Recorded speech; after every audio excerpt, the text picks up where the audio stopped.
Good evening. Businesses in Birmingham have been assessing the damage caused by the controlled explosion of a wartime bomb in Aston yesterday.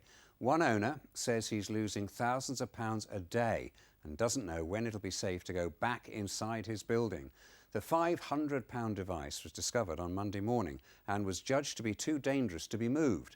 Laura May McMullen is there for us this evening. So, Laura, how much damage is there? Well, here in the shadows of the Aston Expressway, we've seen for the first time today exactly where the bomb has been found after all these years and the huge cavity caused after the controlled explosion yesterday. Now, it's caused substantial damage for some businesses, and one owner I've spoken to says he's worried he could lose a lot of trade. The full impact of yesterday's controlled explosion is still being felt by a number of businesses on the Priory Industrial Park in Aston. Today, they're dealing with the aftermath. Zakir Hussein's warehouse is just yards from where the bomb was found and took the full force. He says he's now lost 3 days of production and it's costing him. Thousands of a day. Plus my main lose, I'm worried about if I lost my customer, how can I get back them? He's not sure whether or not it's structurally safe to enter his premises. His neighbour next door, though, says he couldn't wait any longer. We had already lost 2 days of production. We had some deliveries also scheduled to come in today, and they're coming from abroad. And are you convinced that it is safe to return to work? We found, yes, we checked in, I came inside, I looked for any breakages or leaks or anything. We found that it was okay to operate.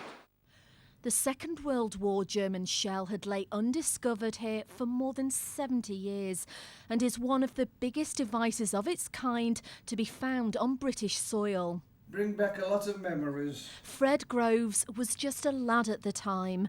Still in the area now, he lived through the bombings of Aston during World War II.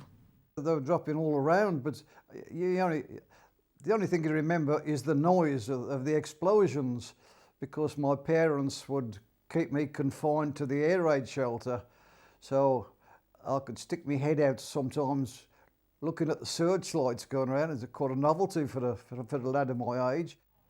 It could be days before Mr. Hussein's business is back to normal. He says the priority now should be to clear the roads so suppliers can access their buildings. So, Laura, tell us this. What's the council had to say about the clear-up operation? Well, we've been told that contractors are due back here this evening to start clearing up the sand, and that needs to happen first before any assessment can take place of any long-lasting damage. Now, when the army did the controlled explosion yesterday, 250 tonnes of sand was brought in on 13 trucks, and that was needed to control the force of the blast. So this really is going to take some clearing up.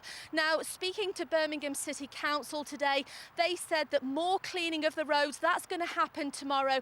And again, that needs to happen before any structural damage can be assessed.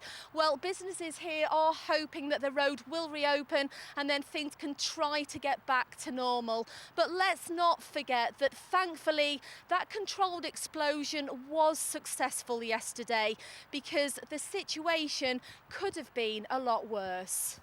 Laura, thank you. Police investigate